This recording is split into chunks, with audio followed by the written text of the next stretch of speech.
semuanya, selamat datang kembali di podcast saya, Hold My Drinks, where we talk about interesting things with equally interesting people. Hari ini aku kedatangan salah satu my good friends, Felix. Hai Felix. Hai. Nama lengkapnya Felix nih, Felix Heri Susanto. Apa kabar, Lix? Yes, baik. Baik, hari ini baik. Yeah. So good to have you here. Thank you. Sebenarnya kita tuh kenal baru, tapi gue tahu lo tuh udah lama. Lo ingat ceritanya nggak?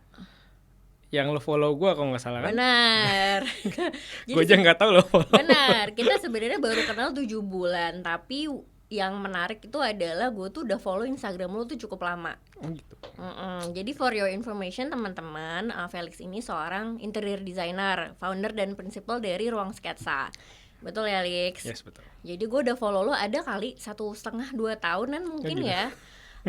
Padahal gue juga nggak tahu kenapa ya gue follow, mau renovasi rumah juga enggak gitu kan, tertarik interior design juga enggak, cuman ya mungkin itulah gimana universe jalannya lah ya. Benar, gimana universe mempertemukan kita. Yes, nah gue tadi udah kenalin lo dikit, tapi bolehlah lo perkenalan lagi, Lex, nama terus bisnis lo apa, boleh diceritain lagi. Halo semuanya, nama gue Felix, biasa dipanggil Felix. Ya terus sama aja. Bisnisnya di interior design. Jadi memang dulunya bukan interior sih, kuliahnya ini teknik industri.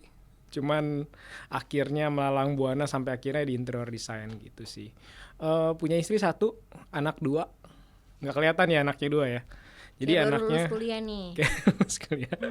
Anaknya 2, umur 4 tahun sama 2 tahun gitu sih. Bisnisnya namanya apa, Pak? Tadi belum disebutin, Pak. Oh iya. Bisnisnya namanya Ruang Sketsa.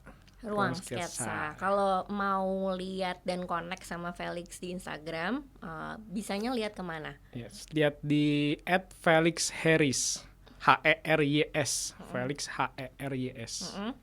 Kalau Ruang Sketsa ada Instagramnya sendiri. Ruang Sketsa ada juga @ruangsketsa.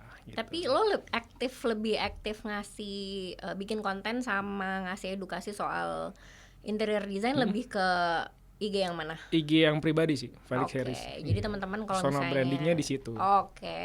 Kalau misalnya mau connect sama Felix dan lihat realnya Felix, konten-kontennya Felix yang ngebahas soal interior design, boleh follow Instagram pribadinya tadi @felixherys, HERYS gitu ya. Betul sekali. Lex, thank you for the introduction. Yes, thank you. Tadi udah ngebahas yang pertama kali lo sebutin sebenarnya backgroundnya bukan dari interior design, tapi S1-nya dari teknik industri. Nah, ya betul. Pertanyaan gue nih gitu, karena setahu gue biasanya kalau interior designer itu kan mereka punya set of education background sendiri gitu ya. Terus habis itu karena waktu itu sih persepsi gue itu interior designer tuh udah satu skill set yang udah fix gitu dan education backgroundnya maka harus technical banget gitu. Nah, lo sebenarnya udah dari awal lulus kuliah langsung lah nggak menarik nih teknik industri, gue mau langsung jadi interior design aja atau gimana ceritanya? Ya jadi, ini jauh banget ya. Awal mulanya tuh dari SMA. Waktu udah mau lulus tuh kan biasa kita bingung-bingung kan mau kuliah apa nih gitu. Nah, gue ada 2 opsi kuliah, teknik industri dan interior design. Cuman karena gue sekolahnya di Penabur, yang dimana Senin sampai Jumat itu ujian terus pasti setiap pagi, kecuali hari Selasa. Ya. Kenapa tuh? Kenapa? Nggak tahu dia. Nggak tahu ya. Sistemnya mereka gitu. Senin, Rabu, Kamis, Jumat itu ada ulangan, kecuali Selasa. Nah, dan gue di IPA gitu. Jadi kan itu benar-benar berat sekali.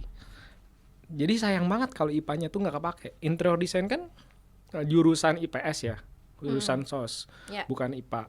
Jadi gue pikir kayaknya teknik industri nih karena ada product design, mikirin product design gitu. Meskipun ya ketika gue nyemplung itu cuma 1 semester sampai 2 semester doang lah gitu. Ada 2 semester doang dan nggak produk design banget sih. Emang ada, cuman kurang lebih banyakan soal sistem gitu. Di singkat cerita ketika kuliah di teknik industri udah mulai mikir nih, karena sebelah kamar kos itu dia arsitek, jadi suka ngobrol lah sama dia. Gue suka interior design, bisa nggak ya dari teknik industri jadi interior design? Bahkan udah mikir-mikir begitu sih. Sampai akhirnya job fair, gue jadi panitia job fair. Dan di situ ada, boleh sebut nama company nggak sih? Boleh Oh, aja. boleh, yeah. Boleh. Di situ ada ya brand-brand yang besar gitu kan. Salah satunya BCA gue masukin juga. Jadi singkat cerita. Tapi lu masih kuliah tuh? Masih kuliah. Itu udah semester akhir lah. Masih kuliah ngurus skripsi. Gue masukin BCA, ikutin proses interviewnya dan lain-lain. Ya gue nothing tulus aja datang interview, lolos gitu. Sedangkan teman-teman gue yang lain pada nggak lolos kan, susah kan ini masuk BCA. Ini berarti kayak dulu kayak MT, model MT ya, gitu ya? MT, masuk MT BCA lolos dan gue ditungguin tuh 4 bulan sampai akhirnya gue lulus, gue masuk BCA. Itu udah nggak kepikiran sama sekali gue interior design sama sekali. Gitu. Oke. Udah nih ya BCA udah, ya, kayak udah dream company-nya fresh graduate udah dapet nih. Oke, terus? Betul. Sampai akhirnya masuk, setelah dijelaskan ini itunya dan gue melihat lingkungan ini ya. Kalau MT kan dia ada proses belajar dulu tuh. Lingkungan belajarnya gue suka nih gitu. Karena masih dalam proses belajar, ibarat kayak sekolah aja gitu. Dan gue memutuskan gue akan seumur hidup kayaknya gue akan di BCA deh. Tunjangannya pada waktu itu. Tunjangannya menarik dan lain-lain. Terus? Iya, tunjangan menarik dan lain-lain. Bahkan ada teman gue bilang, kayaknya gue cuma 5 tahun deh di BCA. Gue sampai, seriusan lo? Kenapa? Kok nggak seumur hidup aja, enak banget tunjangan di sini gitu. Ya. Tapi gue yang keluar duluan. Daripada orang itu. Ya, teman-teman gue masih ada di sana. Plot twist sampai sekarang. Oke. Gitu. Gue yang keluar duluan dari angkatan gue itu. Gitu sih. Oke. Setelah dari BCA lo sempet ke corporate job lain atau? Setelah dari BCA itu mulai pergumulannya. Di situ. Nah tapi lo waktu itu memutuskan kayak udah nih kayaknya corporate world is not for me. Itu berapa lama setelah lo join MT BCA dan kenapa? Triggernya apa? Ketika on job training. Jadi setelah 4 bulan itu abis itu on job training ada tuh. Ada OJT. Terus OJT. Di OJT itu mulailah lihat lingkungan benar-benar kerja kayak gimana, bosnya seperti apa gitu kan. Dan gue melihat bos gue terlalu bossy gitu ya. Ini nggak menggeneralisir semua BCA bosnya bossy ya. Cuman ada kebetulan di tim gue bosnya bossy gitu.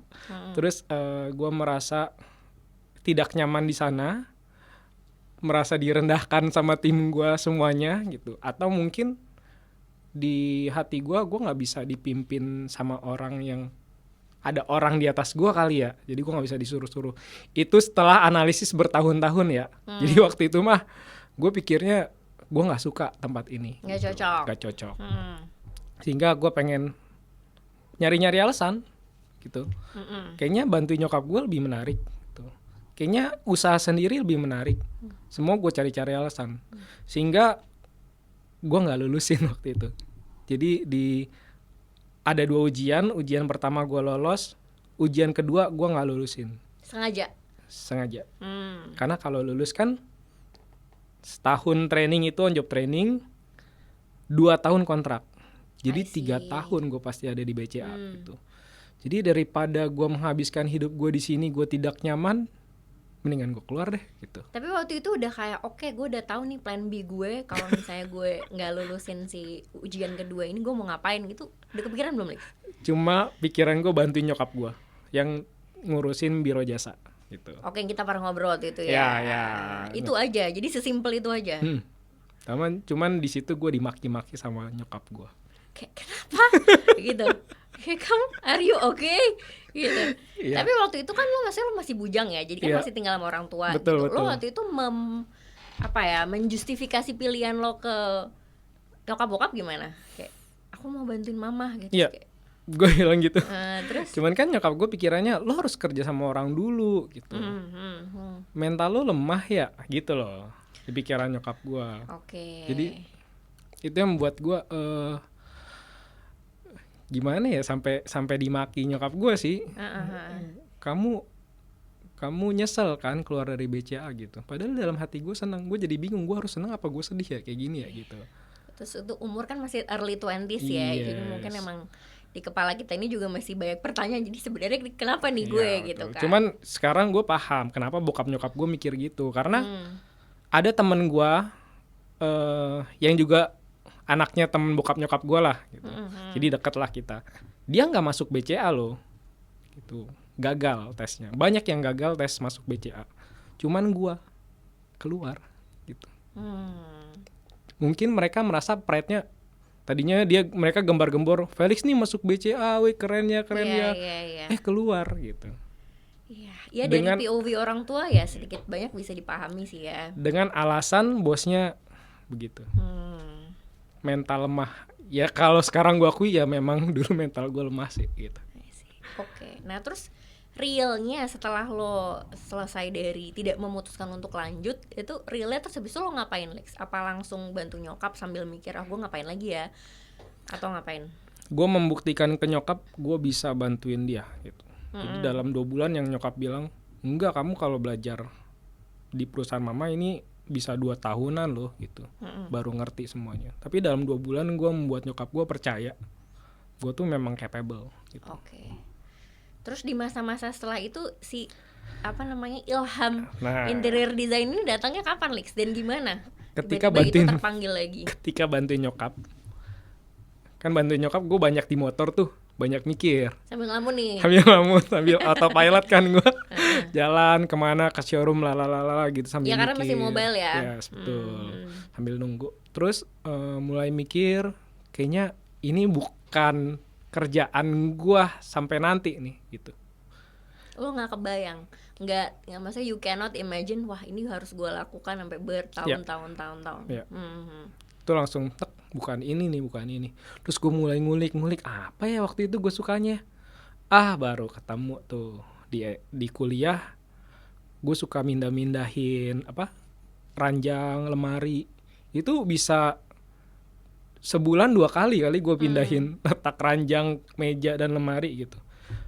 Jadi gampang bosenan dengan layout, gue suka ngulik-ngulik layout kos. Dan emang dari kuliah pengen interior design, dan waktu SMA juga ada pengen interior design gitu. Itu waktu SMA tuh sebenarnya salah satu opsi yang lo consider gitu ya. Yes, betul. Jadi gue akan belajar interior design. And then gue search di Google aplikasi apa yang mendukung interior design. 3D Max waktu itu. 3D Max. Yes. Ini tahun berapa nih Lex? 2016 berarti. 2015. 2015 udah consider itu, and then cari tempat les, udah langsung ngeles aja. Ngeles 3D Max 3 bulan ngeles. Terus dia ada program untuk ke Bali gitu. Di tempat les gue ada program ke Bali untuk ngeles animasi sebulan. Udah gue ikutin. Lo ikut juga? Iya. Program gratis kan, ya udah gratis, gue ikutan aja, masih bujang ini gitu. Terus setelah selesai lo belajar gitu, lo kan pasti gue udah selesai nih belajarnya, it's time for me to make money. Karena lo juga harus prove yourself to your parents kalau gue nih nggak salah pilihan nih gitu. Ya bahkan waktu itu gue pacaran loh, gue keluar BCA gue pacaran loh. Ya dengan ya pacar lo ikut shock nggak dengan keputusan lo? Enggak sih, dia nggak. Be aja. Cuman dia kan kerjanya di Astra, gaji tinggi lah ya. Gue kerja sama nyokap gue, gaji udah pasti rendah lah ya gitu. Cuman experience karena bantuin nyokap. And then ya gue nggak ada tabungan, setiap kali jalan gue pasti bayarin dia gitu. Ya itu udah di pikiran gue. Bahkan waktu gue belajar interior udah mulai tuh, gue nggak bantuin nyokap, gue mau fokus di interior aja. Gitu. Nah itu 4 bulan kemudian gue diputusin,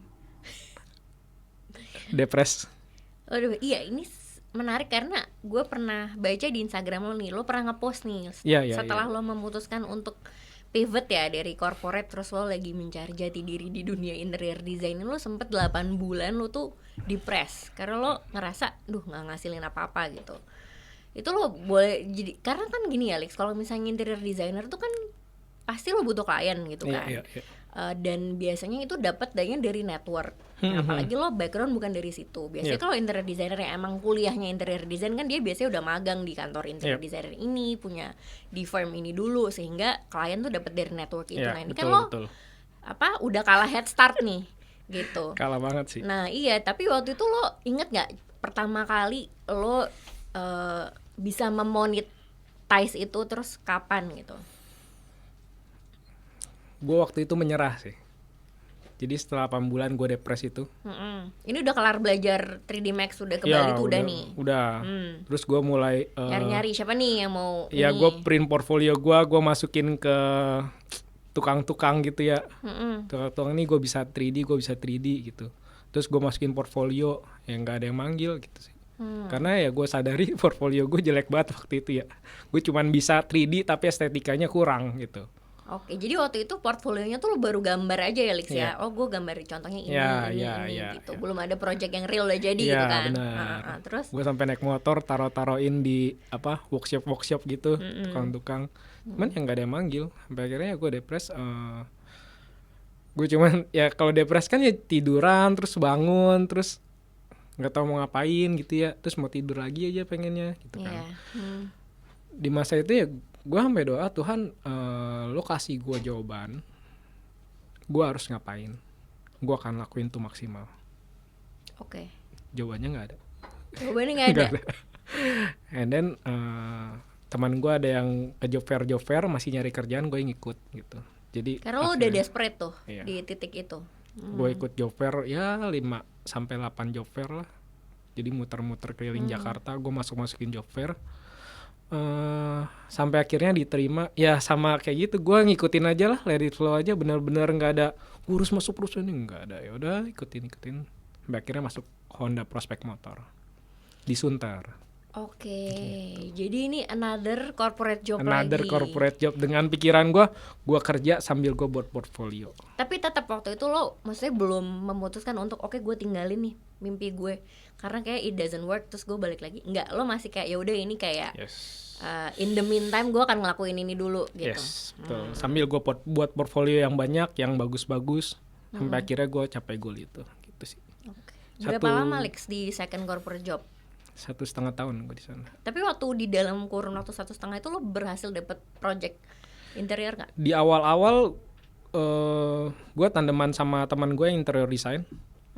Jadi dikenalin ada teman gue interior design, and then kami menang kompetisi juara 1 Living World Alam Sutra, untuk ngedesain living room gitu. Oke. Tandeman sama dia sih berdua. Ini tapi lo masih kerja corporate nih? Ya corporate. Tuh awal-awal kerja tuh Januari 2016.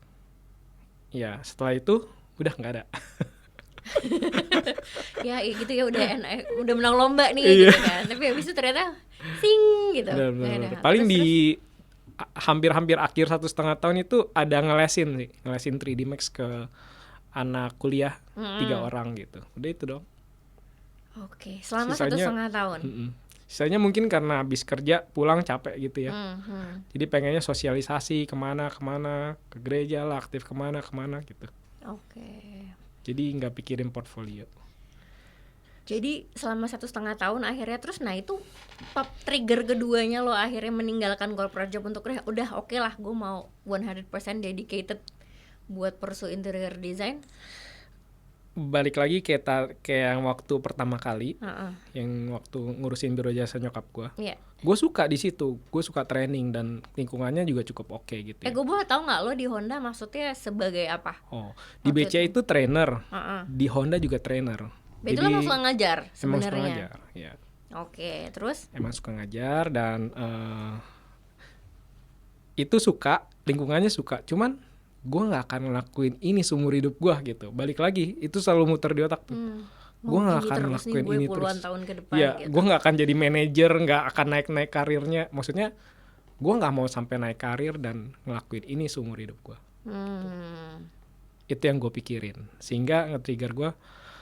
Oke, gue akan balik lagi interior design, fokus gue declare ke semua orang. Semua orang tuh siapa nih? Teman-teman kantor gue. Gue pengen jadi interior design lagi gitu, yang kemana-mana pegang tablet. Asik. Terus presentasi gitu. Iya. Sampai gue beli tablet gitu. Gue beli jas, jadi gue memvisualisasikannya dulu gitu. Itu kayak udah lo manifest dulu ya? Iya benar. Seakan-akan itu udah terjadi. Tapi kalau lo looking back sebenarnya waktu itu yang lo bikin mikir kalau oh ini this is not for me, itu lo mikir industrinya di situ atau lebih ke apa ya, kesehariannya gitu. Oh kayaknya gue nggak bisa nih corporate yang gue 9 to 5 harus gini-gini, gue need more flexibility, harus bisa lebih mobile kemana-mana. Atau industrinya yang bikin pilihan lo tuh cenderung oke, gue mau lepas ini gitu. Industrinya, karena gue tidak begitu suka otomotif. Coming dari anak teknik industri ya. Terus? Gue tidak begitu suka otomotif, satu. Yang kedua, ya gue nggak suka 9 to 5-nya itu aja sih. Agak berat karena misalkan pagi-pagi gitu ngantuk gitu, nggak bisa kerja dengan maksimal gitu-gitu sih. Oke, tapi kalau corporate world birokrasinya lo menikmati nggak, atau lo ngerasa kayak ya kayaknya gue nggak cocok sih di aman-aman aja waktu di Honda itu aman-aman aja. Oke. Birokrasi disuruh-suruh ya gitulah corporate gitu ya. Nggak ada problem di situ sih. Oke. Terus akhirnya lo declare kalau oke, udah gue mau serius nih. Yes. Dan teman baik gue Erikson yang dari SMP, teman SMP, ya dia mendengarnya out of nowhere, dia ngajakin ketemuan. Terus dia tanyain, lo mau hidup gue, lo kayak gini-gini aja. Nggak tahu kenapa, gimana caranya dia bisa ngomong seserius itu. Dan di pandangan gue, Erikson ini udah cukup oke gitu, udah cukup mapan. Karena dia udah usaha dari ini sejak kuliah. Ini lo tiba-tiba reconnect sama dia atau ya, tiba-tiba. Nggak Okay. ada yang ngobrol-ngobrol gimana, biasa-biasa aja gitu. Tiba-tiba reconnect, dia ngajak gue ketemuan, ngobrol. Dia nanyain dream gue apa, dan gue share lagi semua dream gue pengen jadi interior bla bla bla. Mau nggak lo kerja itu, dia bilang gitu. Oke. Ya, terus? Gue kira gue ini ditawarin MLM atau apa gitu ya. Mau nggak mengajar mimpimu gitu ya? Tiba-tiba diajakin ketemu ya. Terus disuruh ngisi form gitu kan, ngisi form Asia Works. Iya.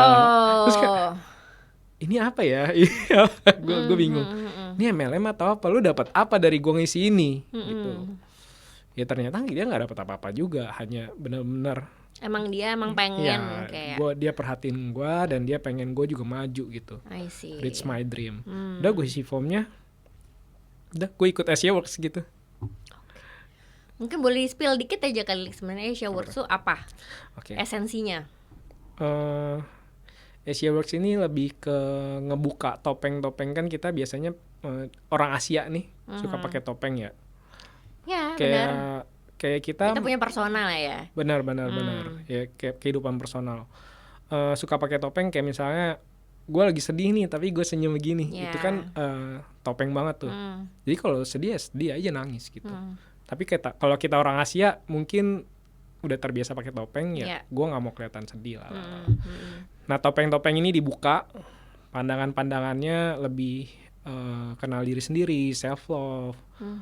Lo pengen jadi apa gitu, lebih gitu sih. Jadi lebih ke diri sendiri, pengen jadi apa dan pengen berbuat apa untuk dunia ini gitu. Oke. Lebih ke pribadi. Oke. Terus lo ikut itu berapa lama tuh, Lix? Ikut itu sembari dia kenalin gue ke badinya dia, Koata. Dia kontraktor, lagi nyari desainer. Gue cuma ditanya, lo bisa ngukur, lo bisa gambar, bisa kok. Ya udah kerja sama gue. Cuman gue nggak bisa gaji lo setara gaji Honda gitu. Waktu itu sama Koata lo by project aja ngerjainnya atau lo on a payroll sama beliaunya? On a payroll. Cuman kalau misalkan ada project goal kasih komisi. I see. Oke. Sampai berapa lama? Itu berarti ruang sketsa belum dong? Belum ya? Belum. Namanya dulu Indesignity. Apa ya? Gue buat itu masuk situ, terus ya sekitar 4 bulan doang. Jadi 4 bulan, di 2 bulan, sebulan 2 bulan pertama gue sendirian, benar-benar sendirian. Tadinya dia nggak ada in-house? Nggak ada. Itu nggak ada. In-house ada, cuman sendirian gitu. Dia benar-benar pure kontraktor, yang desainer ya cuma ngedesain doang. Terus itu langsung dilepas. Ya. Di bulan kedua ketiga gue ditempatin di temennya yang memang konsultan interior. Jadi Oke. gue kayak belajar dikit-dikit lah sama si konsultan interior ini gitu. Cara pakai AutoCAD, 3D Max dan lain-lain itu. Belajar di situ. Ya. Ya 2 bulan itu. Tapi di dalam 4 bulan ini gue udah punya project-project sendiri di belakang. Ada lo nge-side job, ada ngerjain. Ada Yang ngerjain. itu lo dapat dari mana, Lex? Kenalan temen. Jadi temen BCA gue punya punya mantan pacar, dikenalin ke gue, dia punya project, gue dapat gitu. Gua Oke, ngegambarin jadi masih gitu. dari maksudnya circle kedua, ketiga ya. Ya. Oke. Terus? Gitu. Terus ketika udah 4 bulan itu, gue ngerasa nggak ada build. Karena pikiran gue ketika gue ngedesain, gue pengen tahu dong jadinya kayak gimana. Iya, masa gambar doang? Ya, masa gambar Iya. doang, itu gue nggak suka gitu. Selama 4 bulan gue ngeliat kok nggak ada buildnya. Bahkan yang gue side job ini dia udah nge-build nih, udah bisa dilihat. Ya. Ya udahlah, gue keluar aja. Oke. Karena gue ngerasa gue bisa nge-build di tempat lain, lo nggak usah dikerjain ini. Sesempit itu. Sesimpel itu ya. Sesimpel itu. Terus? Dan di AsiaWorks ada 3 training. Basic, Advance, sama LP. Basic, Advance gue udah lewatin dalam 4 bulan ini. Nah, di bulan keempat itu gue ikut LP. Leadership Program namanya. Di sini minta gue sebutin 3 goals gue apa. 3 goals gue ini bikin punya project di mall, 2 project di mall. Karena gue pikir kalau punya project di mall, orang bisa langsung tahu gitu. Benar, portfolio lo tuh terpampang dengan nyata gitu ya di Iya. tempat umum yang high traffic. Yes, betul. Jadi orang tahu, oh ini projectnya Felix nih. Iya. Kalau di Dan rumah pasti kan brand gede kan kalau masuk yes, mall. benar. Terus? Itu sama jual 30 furniture. Jual 30 furniture. Jual 30 furniture. Pikiran gue cuma itu doang. Yeah. Satu mah body goal, jadi gue mau nambah berat badan gitu. Oke. Nggak gitu penting sih yang 2 ini yang gue fokusin. Ketika gue declare ini, ya udah di bulan keempat gue sama Kota, gue udahan ya, nggak kerja di sana lagi. Gitu. Jadi benar-benar gue kosongin gelas, ibarat gue kosongin gelas gue, benar-benar di fokusin ke 3 goal ini. Oke. Gue dudai yang oke, gue nggak punya apa-apa, gue harus kerja keras untuk ke 3 hal ini. Nggak mau tahu gimana caranya, Ya. pokoknya harus. Betul. Oke. Dan gue kebanyakan di AsiaWorks itu kan ada waktu leadership program gak cuma jalanin 3 goals ini, Ya. tapi ada pelayanan kemana, ke rumah singgah kemana. Gue banyak kan ngejalanin yang pelayanan gitu. Terus gue juga pelayanan di gereja. Jadi banyak waktu gue dalam sebulan itu gue habisin buat pelayanan. Oke.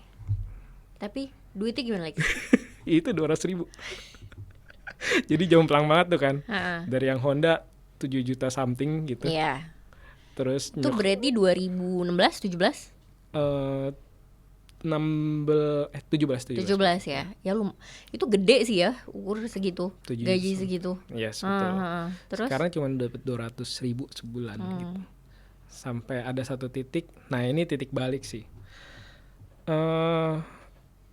Waktu meeting sama kelompok AsiaWorks, dia bilang, koordinator gue bilang, Lix, lo berhentiin lah pelayanan gitu.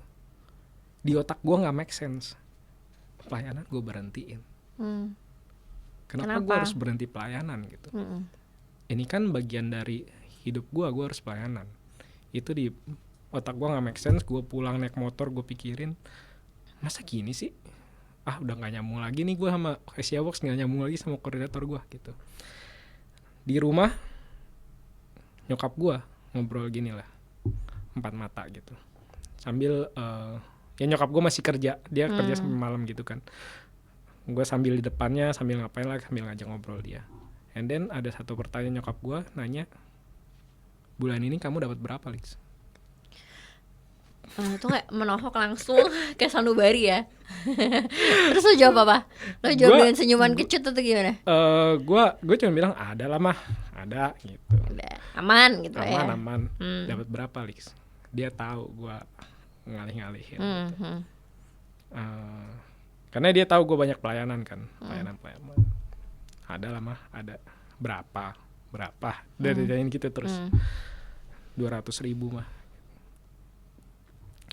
Saat itu dia berkaca-kaca.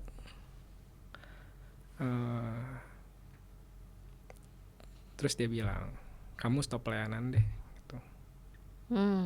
Udah jangan banyak pelayanan, fokusin ke situ. Kamu tuh cowok gitu.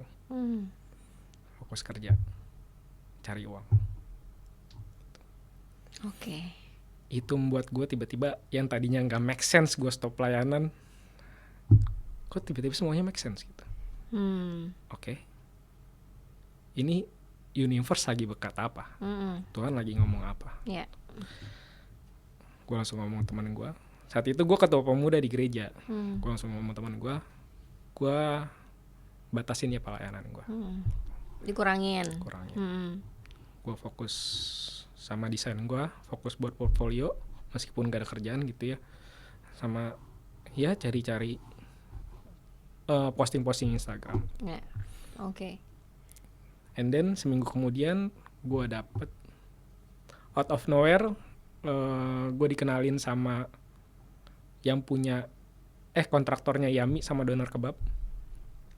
Yami Hot Plate ya dan Doner Kebab. Pasti warga Jakarta Anda selalu melihat kedua merek ini di food court mall manapun. Yes. Ya, itu out of nowhere itu out of nowhere apa Lix? Kayak tiba-tiba datang gitu atau sebenarnya ada mutual cuman lo nggak kepikiran? Jadi di gereja itu biasa pulang gereja gue selalu nyapa orang-orang nih. Tuh. Ada satu orang yang gue tahu dia nggak kerja pengangguran, yang gue memang selalu sapa gitu.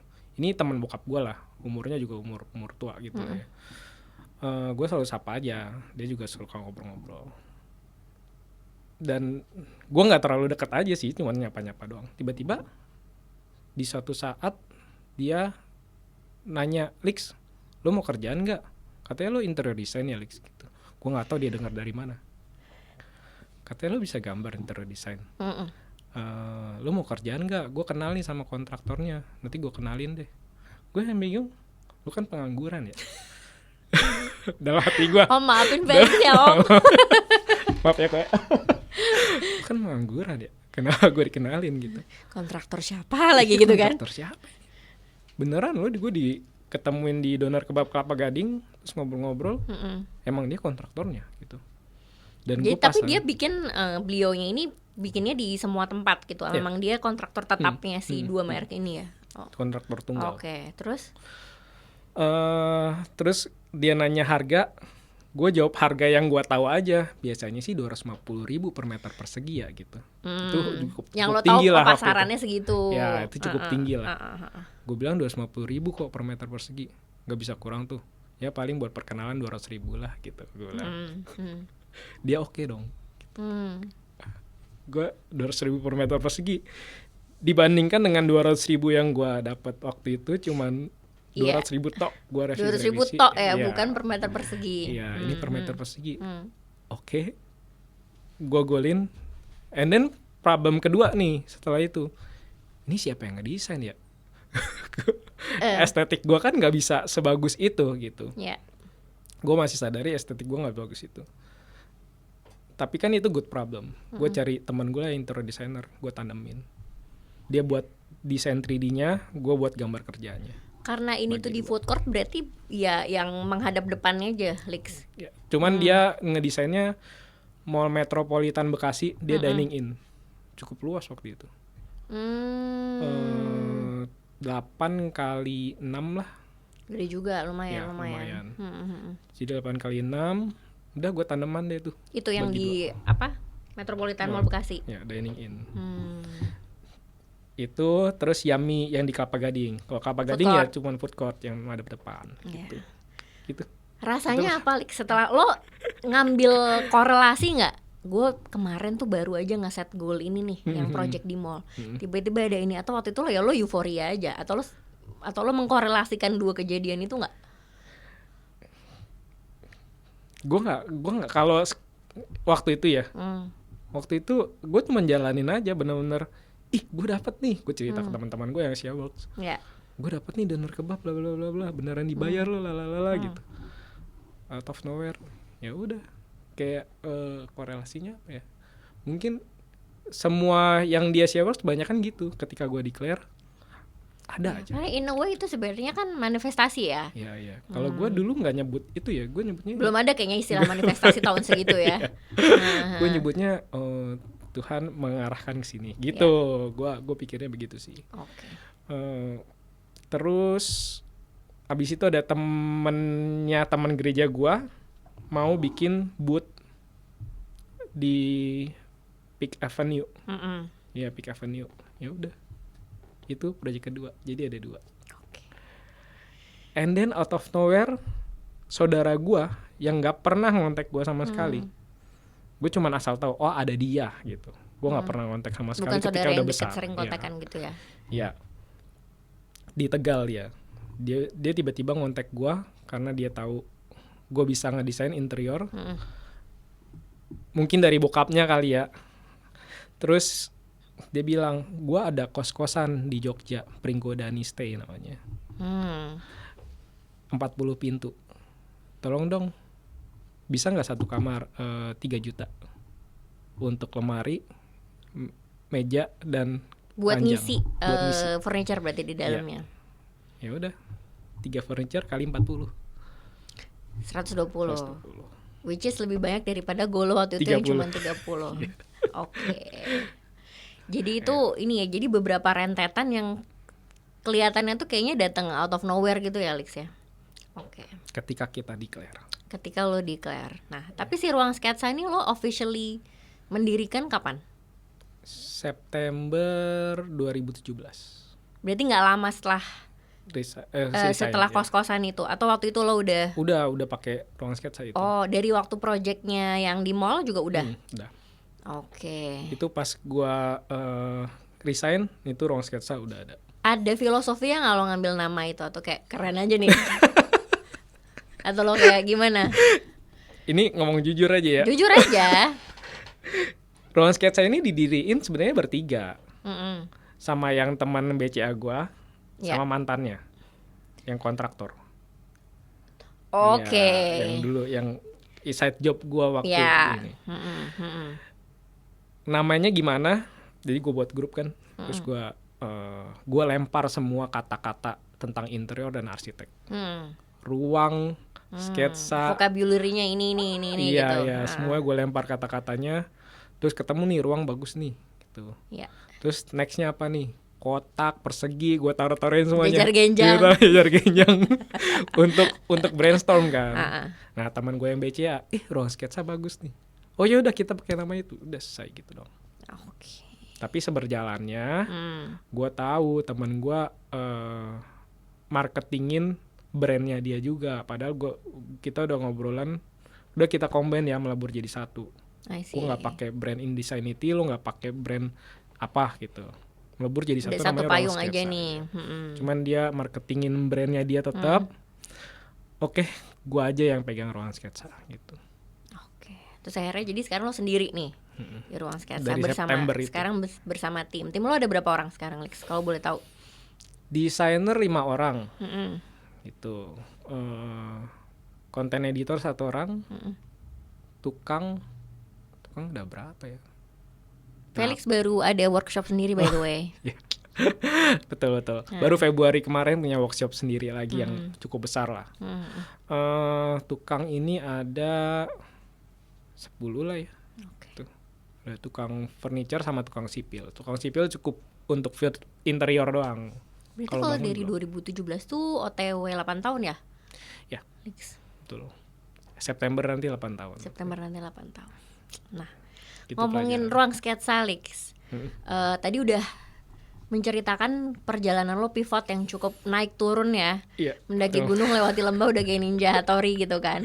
Tapi setelah lo udah build ruang sketsa, lo udah lebih jejak lah ya, udah ada portfolio gitu. Tapi kan of course biasanya kalau di dunia desain interior tuh setiap desainer tuh dia ada signature-nya masing-masing gitu ya. Yes, betul. Kalau lo ngerasa perlu nggak ada signature kayak gitu, tapi di sisi lain kan kadang-kadang lo berhadapan sama klien yang pasti dia punya ada idealisme estetik atau requirement betul. Sendiri. Nah, lo mengawinkan dua itu tuh gimana biasanya, Lex? Okay. Biasa gue paling penting pertama adalah fokus ke klien dulu. Secara fungsional dulu yang gue pikirin. Jadi klien lo kebutuhannya apa, gue kulik-kulik di situ. Lo punya problem apa? Secara fungsional udah oke belum? Nah, fungsionalnya kayak gini, baru estetiknya gue masukin. Jadi estetiknya pun gue juga balikin ke klien lagi. Gue punya estetik A, B, C, D, E. Lo oke sama yang mana? Nah, dari situ gue kulik lagi lebih dalam. Gitu. Misalnya dia modern, gue kasih lihat modern, klasik, minimalis, Japandi, bla bla bla gitu. Lo suka yang mana nih? Suka yang ini. Suami, istri gue tanyain dulu. Nggak ada yang suka. Gitu. Terus-terusan gue kasih tuh. Jadi gue kasih trigger foto-foto lain-lainnya sampai akhirnya bilang yang ini gitu. Ya oke. Tapi dalam menentukan estetik sebenarnya lo cukup fleksibel lah ya. Lex gitu punya beberapa opsi gitu, nggak yang saklek. Saya tuh pokoknya gaya saya cuma modern minimalis gitu, atau misalnya cuma Scandinavian gitu. Enggak ya. Karena buat gue rumah ini kan rumah klien ya, bukan rumah gue gitu.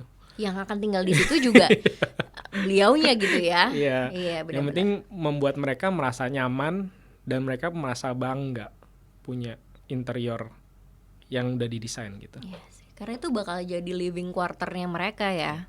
Benar. Jadi mereka merasa ketika pulang, gue di rumah loh gitu. Di rumah gue sendiri. Kalau lo maksain nih, rumah siapa nih?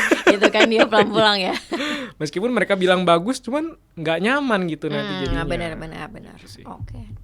Oke, tapi in terms of estetik lo ada proses kreatif tertentu nggak, Lex, yang lo mesti jalanin? Gue tuh biasanya nyari inspirasi harus gini-gini dulu, atau gue liat-liat majalah, atau lo liat ini gitu, lo ada gitu nggak? Atau gue liat-liat banyak kan ya Pinterest ya. Pinterest. Jadi dari kebutuhan dia, gue liat-liat dari Pinterest ada gambar-gambar yang oke, sesuai kebutuhan dia apa enggak nih. Jadi dari dia milih gambar, gue suka yang ini. Nah itu udah langsung kebayang tuh, lo arahnya ke sini stylenya. Gue cariin semua stylenya yang kayak gitu. Dari situ untuk nge-trigger sih, lebih nge-trigger sebenarnya yang hati lo mau yang mana sih gitu. Karena kadang-kadang kan kalau ditanya mungkin ya, ini bayangan gue, suka yang mana? Yang mana ya gitu kan. Kadang-kadang dia juga belum punya keinginan yang jelas gitu. Jadi bahkan ada yang nanya diarahin. Ini bagusnya gimana gitu. Long lasting kayak gimana gitu. Yang mana sih yang long lasting? Ini nanti pakai rotan 3 tahun lagi bakal sebentar Bu. Gue pasti ngomong gitu. Sebentar. Ibu sukanya yang mana? Gak usah pikirin long lasting, gak usah pikirin style-style nanti ini udah ketinggalan zaman atau enggak. Ibu sukanya yang mana gitu. Jadi lebih ke dalam dirinya dia, pengennya yang mana. Udah itu aja gitu yang kita buat. Gak usah pikirin orang lain oke apa enggak, ini sesuai perkembangan. No. Lo nyaman yang mana gitu. Gue selalu tekanin itu sih. Karena biasa otak ya kalau ngeliat Instagram, ini bagus ya, semuanya bagus jadinya. Iya, benar. Tapi ketika kita udah tua, udah 30-an ke atas, itu kita udah punya idealisnya sendiri loh. Kita udah tua ya, berarti. Kita udah mature ya. Kita udah 30-an ke atas, kita udah punya idealisnya sendiri loh, maunya kayak gimana. Jadi lebih gampang gitu sebenarnya. Tapi kalau kita spend money di situ. Yes, betul. Ya. Jangan mikirin orang lain sukanya apa atau dunia sukanya lagi ke tren mana. No. Lo nyamannya style apa? Ya. Iyalah. Itu yang gue fokusin. Pernah nggak, Lex, lo kayak ada, I'm sure ini karena industri kreatif juga ya, in a way gitu kan. Lo ngerasa ada creative block. Pernah nggak ngerasa kayak gitu? Ketika klien maunya yang aneh-aneh gitu ya. Terus lo biasanya ngapain? Ketika udah di situ, mau nggak mau kita ngikutin gitu. mau gimana? Ya karena ini bisnis yang client centric juga ya. Yes, betul. Ya kan? Benar-benar. Buat gue, idealis gue itu nggak masuk dalam pikiran gue. Cuman dia nyaman begitu, ya mau gimana? Kita ikutin. Cuman kalau udah sampai salah banget, baru gue masuk. Tapi kalau masih oke lah, salah masih bisa banget di-adjust. dalam dunia interior tuh contohnya apa sih, Lix? Contohnya misalnya kulkas misalnya di paling kanan gitu ya. Ini ngomongin kitchen setnya ya berarti? Kitchen set berarti misalnya. Kulkas di paling kanan. Itu kan nempel dinding kan. Dia ngebuka tuh nggak bisa full. Kepentok. Si ambalannya nggak bisa dikeluarin. Lo mau nyuci bagian ambalan kulkas itu kan harus keluarin kan. Benar. Ini nggak bisa dikeluarin kalau mentok situ. Oh kebayang. Itu kan udah salah pasti. Terus susunan kulkas, kompor, sink. Ini udah salah sebenarnya. Harusnya kulkas, sink, kompor. Nah, ini by the way teman-teman, ini ilmu yang baru gue dapat juga deh. Oh ternyata bikin kitchen set itu ada aturannya gitu. Flow food processingnya itu ya dari bahan mentah lo sanitasi dulu, terus di prep, terus baru masak. Terus gue kayak oh iya ya gitu. Itu tapi ada yang minta saya maunya di sebelah kulkas tuh kompor gitu. Ada ya. Cuman ya itu kan harus kita edukasi lagi ya. Nggak baik kalau kayak gini gitu. Sebelah kulkas ya harusnya sink dong buat nyuci atau apa gitu. Supaya flow-nya lebih lancar. Ya, ini emang udah diteliti juga flow itu. Kitchen triangle namanya. Kitchen triangle guys. Ya. Kayak misalkan buka pintu langsung kasur gitu, langsung kepala. Itu kan juga agak kurang etis ya. Nah itu bisa kita kasih tahu juga. Jadi hal-hal yang salah menurut kita benar-benar yang emang lo udah gak bisa ditolerir gitu. juga dan mengganggu secara fungsional. Dan warna ya, kalau warnanya benar-benar nyentrik tuh ini nggak bagus sebenarnya kayak gini, itu baru masuk. Cuman kalau warnanya masih ini agak nyentrik cuman masih bisa, ya udah gitu. Nice. Oke. Tadi lo udah ngomongin proyek pertama lo yang 200.000 direvisi berkali-kali. Apakah itu proyek yang buat lo paling memorable atau ada lain lagi Lix yang lo inget? Ada yang lain lagi sih. Ini masih biasa aja karena masih bujang kali ya itu ya. Jadi ada satu proyek di 2018, gue ingat banget. Gue belum ada karyawan waktu itu, jadi masih kerjain sendiri gambarnya. Gue pikir ini banyak job nih dari luar. Apa gue caloin aja ya gitu. Lu sup lah. Gue sup. Dengan gue namanya Ruang Sketsa, gue sup ke orang gitu. Jadi waktu itu ada kantor di Sunter. Akhirnya gue gandeng teman gue yang emang dia pernah katanya bikin Adidas, terus Nike gitu. Dia pernah bikin kantor. Keren-keren lah ya. Ya keren-keren lah. Oh ya oke lah, yaudah gue gandeng gitu. Ngedeal, dia bikin semuanya. Boleh tahu proyeknya apa nggak? Atau kayak project jenisnya? Kantor, bikin kantor. Satu ruko 4 lantai. Gitu.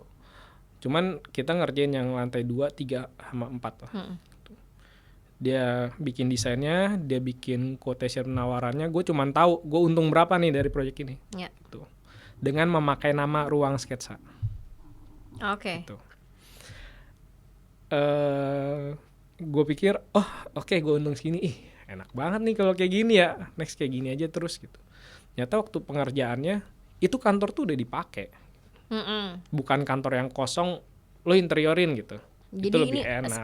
Maksudnya orang-orang udah beraktivitas di dalamnya nih. Benar-benar. Jadi ada orang-orang di dalamnya udah ada gitu. Ini pengalaman baru juga buat gue, yang ada orang-orangnya kita kerja. Tukangnya itu kerjanya kurang bersih. Dan gak gitu oke lah. Maksudnya gue tahu prosesnya. Kalau misalkan lagi ngerjain ya emang kotor, tapi nanti udah di akhir udah bersih, clear, oke gitu. Cuman di pertengahan jalan nih dia tukangnya nggak bersih, udah habis kerjain nggak bersihin, gitu. Jadi ini yang suka dapat komplain. Ini udah dikerjain, difoto-fotoin karena sama klien gitu. Sampai di ending itu ada beberapa kerjaan yang nggak beres dan dia kayaknya nyambut tukang juga gitu atau kayak gimana, gue juga kagak tahu gitu ya. Ujung-ujungnya karena itu pakai nama Ruang Sketsa dan ini kenalan gue sendiri, yang punya perusahaan itu bokapnya teman gue. Gue harus datang. Bahkan ada teman gue salah hitung, harusnya pakai cat minyak hitungnya, dia pakai cat biasa, jadi pengalinya salah gitu. Aduh. Ya, jadi terus itu 3 bulan gue kerja rodi di situ. Gue tidak menghasilkan, setelah gue hitung-hitung minus. Enggak minus. Tipis banget. Enggak. Enggak ada. Minus kecil banget gitu. Minus ratusan ribu doang lah gitu. Tapi 3 bulan. Dengan setiap kali gue datang ke sana, gue pasti nangis-nangis di jalan. Gue nyanyi lagi rohani di jalan gitu. Karena pikiran gue, nih gue sampai sana gue dimarahin apa lagi ya gitu. Sampai ini loh, ada ambalan yang jelek dibikinnya sama ini teman gue ini, dicabut, dilempar, dibanting gitu. Kalau perspektif gue sekarang sih, itu emang ambalan cupu banget sih. Memang jelek ya. Memang jelek gitu. Cuman itu kan buat gue, aduh kok gitu banget. Kok gitu banget sih. Gitu. Jadi setiap kali gue kesana, gue sampai nangis gitu. Bahkan adik gue ikutin kesana untuk bersih-bersihin kaca, bersih-bersihin apa yang bekas tukang ya gitu. Kacanya ada kena cat titik-titik gitulah, gue bersih-bersihin. Jadi itu lu selama 3 bulan nih udah selesai tapi projectnya? Udah selesai, tapi kan finishingnya biasa di finishing itu yang agak-agak ini kan. Gitu. Di finishingnya gue ajak istri gue yang dulunya masih pacar, ayo kesini yuk Sabtu Minggu gitu kan, yang udah gini nih, bokapnya temen lo lagi kan? Bokapnya temen tambah horor kan? Tambah horor, betul. Cuman ketika gue flashback, itu yang membentuk gue sedetail itu, serapi itu. Jadi buat gue itu pengalaman memorable yang gue gak mau ngerjain interior lagi, gue gak mau ngerjain interior lagi gitu. Tapi tetap juga dikerjain sampai sekarang kan? Tapi tetap aja dikerjain sampai sekarang. Itu memorable banget sih buat gue. Setiap hari, bener-bener setiap hari gue kalau kesana nangis gitu. Di motor gue nangis sambil nyanyi lagu. Aduh, kenapa lagi nih di sana? Kenapa lagi gitu. Cuman itu yang membekas buat gue sampai. Tapi gue akhirnya seperfeksionis ini. Take away-nya lo jadi bener-bener emang detail. Ya. Sedetail itu. Harus ada itu dulu. Gue lagi ngebayang sih Felix naik motor sambil nangis gitu kan. Sambil deg-degan, aduh gue dimarahin apa lagi nih sama si om gitu kan. 3 bulan loh. Sampai teman gue udah gak ngurusin. Kok ini revisinya banyak banget kok gitu-gitu kan. Gue mau gimana, gue temennya anaknya gitu. Gue lebih gak enakan gitu. Iya benar-benar. Gue mau rugi kayak ya udahlah. Lu untung ya udah lo. Ini proyek kantor pertama nggak, Lex? Ya kan, ya jadi kayak apa banyak banget, so many at stake lah, banyak yang dipertaruhkan lah di proyeknya. Gue pertaruhkan nama baik gue aja sih. Tapi at the end ya mereka suka-suka aja. Abis itu lo sempet kapok nggak? PTSD berapa lama gitu sebelum coba? Oke, aku mencoba lagi gitu. Kayaknya ya, gue kapok. Cuman tetap aja ada proyek-proyek datang. Gitu. Yang terpercayain gue ya gimana, orang ngasih percaya gue proyek, ya udah gue jalanin aja gitu, jalanin meskipun ini menyedihkan, cuman ada lagi gitu. Itu tahun berapa ya, Lex? 2018. Belum gue punya karyawan. Oke. Dan gue punya karyawan nggak lama setelah itu, kerjaan cepet tuh. Gitu. Tapi berkaca ke pengalaman itu, lo punya filosofi nggak dalam menghadapi klien komplain? Filosofi apa atau ya? Prinsip lo deh gitu. Ketika klien komplain tuh lo sebagai bisnis yang client centric gitu ya, karena emang rely sama klien kan, dan lo rely sama portfolio juga, sama testimoni klien juga, terus dan ini service juga kan gitu. Betul. Nah lo punya prinsip gak, oke kalau misalnya ada klien komplain ke gue tuh gue akan menghandle dengan cara seperti ini gitu.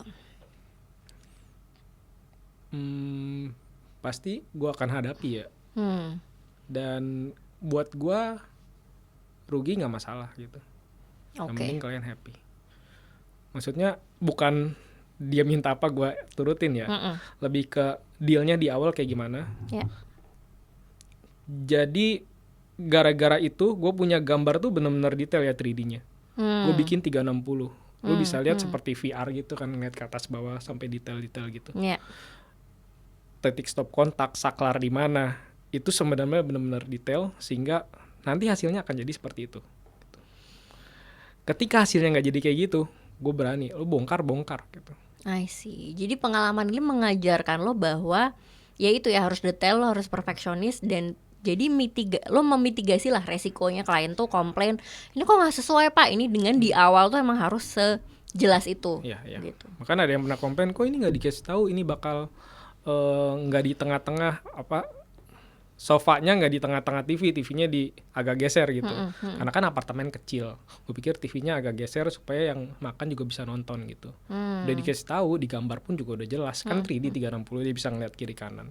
Cuman ketika udah hasil jadi dia komplain, kok ini nggak dikasih tahu sih gini. 360-nya udah ada bu, kita udah ngomongin juga.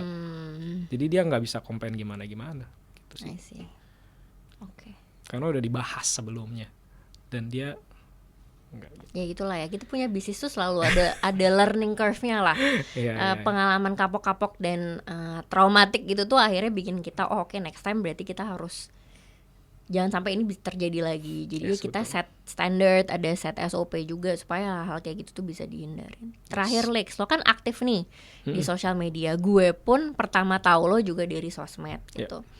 Menurut lo waktu itu apa sih satu, menurut lo impact-nya sosmed terhadap bisnis lo saat ini seperti apa? Apakah lo sering dapat klien dari situ?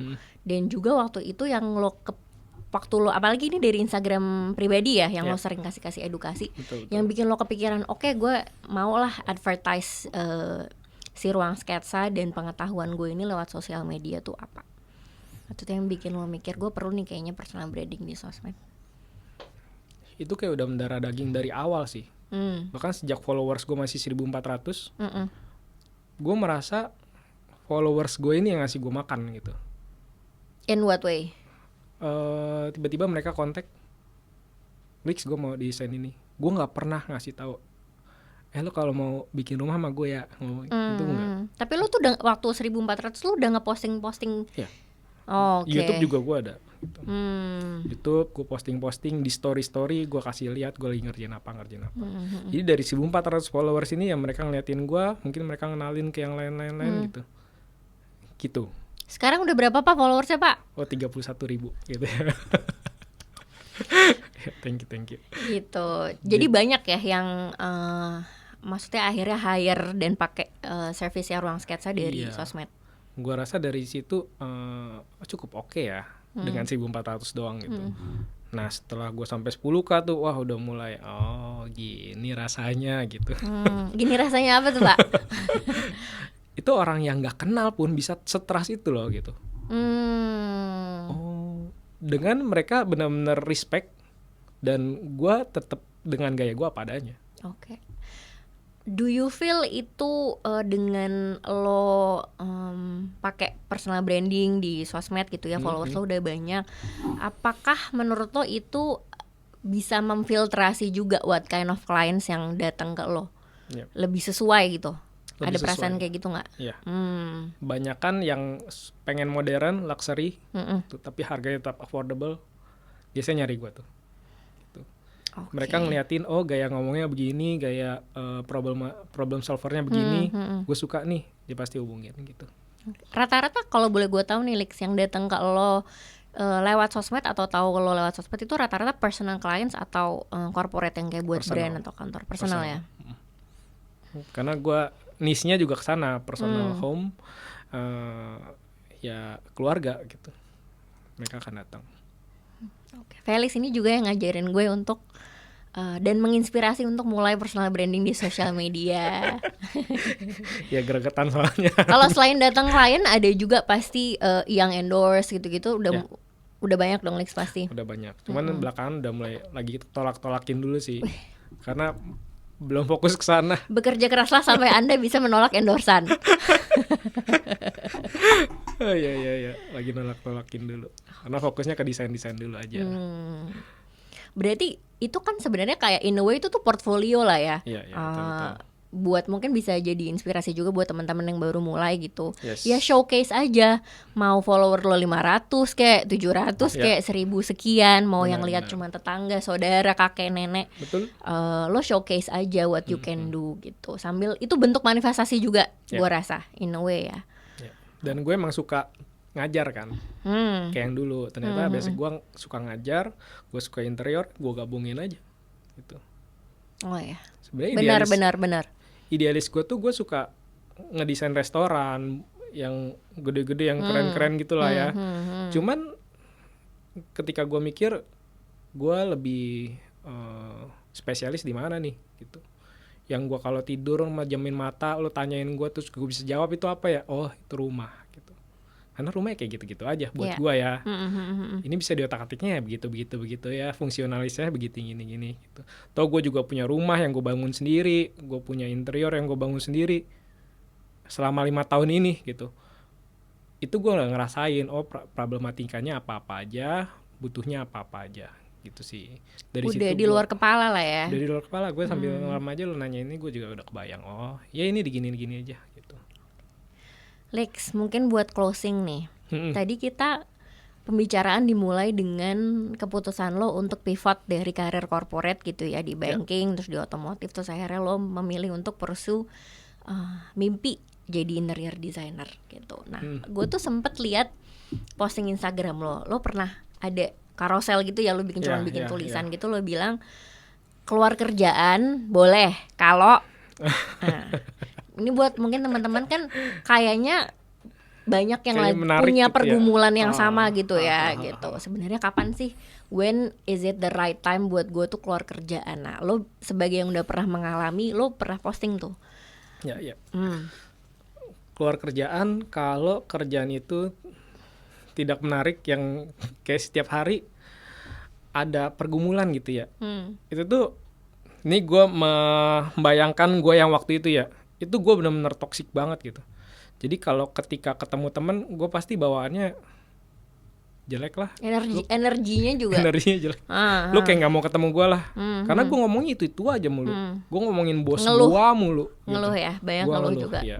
Gue ngeluhin tentang bos gue, kerjaan gue, selalu ngeluh. Gitu. Itu yang pertama.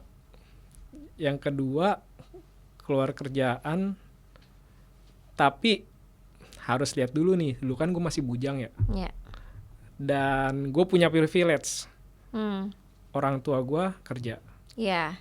Masih bersenang hati menampung lo ya. Menampung bujang gak jelas ini ya.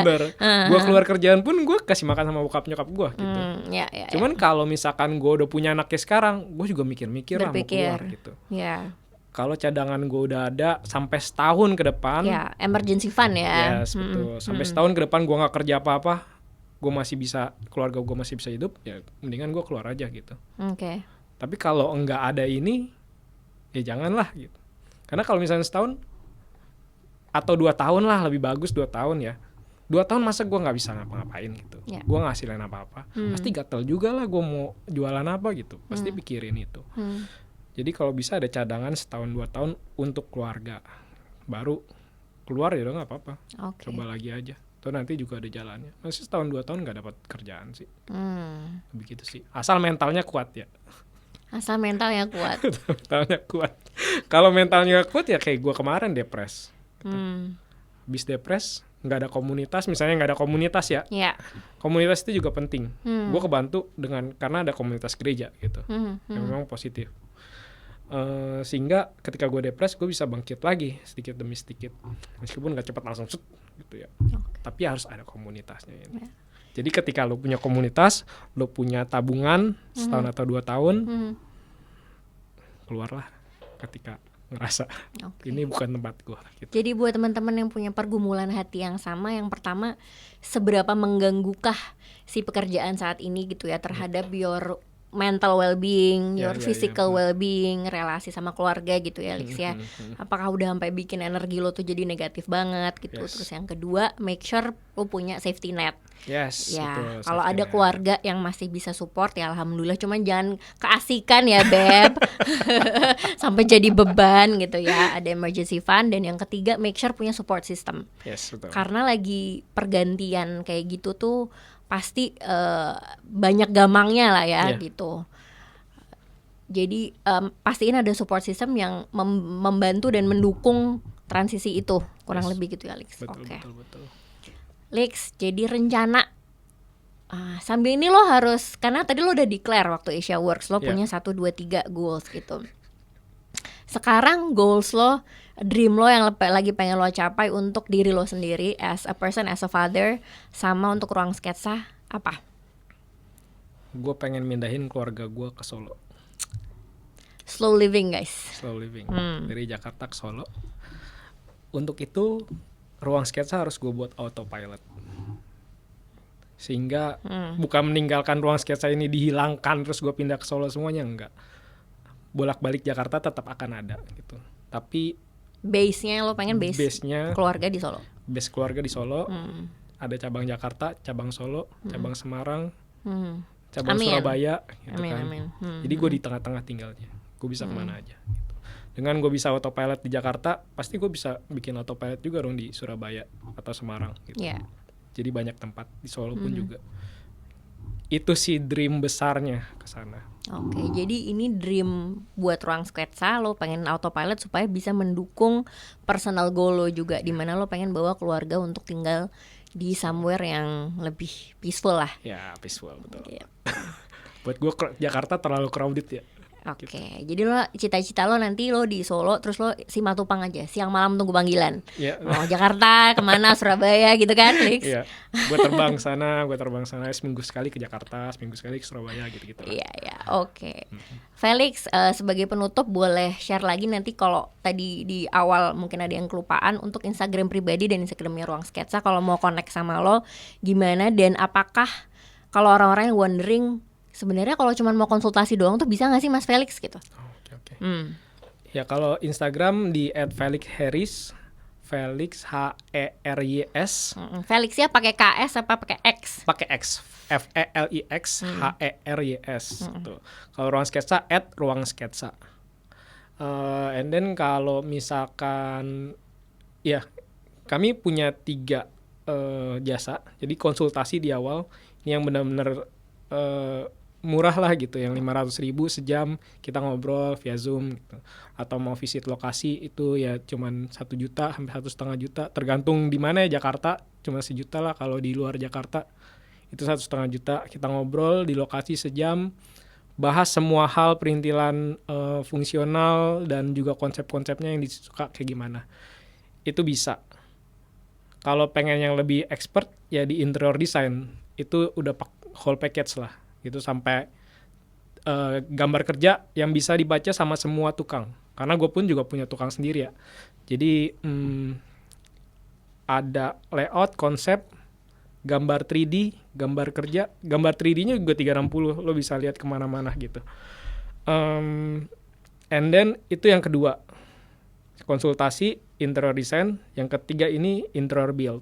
Jadi kalau udah punya gambar, udah punya shop drawing, gambar kerja, bisa langsung kasih ke gue juga, gue bisa bikin gitu. Jadi dari intinya dari konsultasi sampai mewujudkan jadi beneran gitu ya. Ini separate di pisah-pisah. Bisa gitu. Beli ecer, bisa juga beli paket gitu. Atau beli paket. Oke, thank you so much Felix sudah hadir hari ini. Thank you for your time. Semoga ya. sukses selalu untuk Felix dan juga Ruang Sketsa. Amin. Thank you. Bye.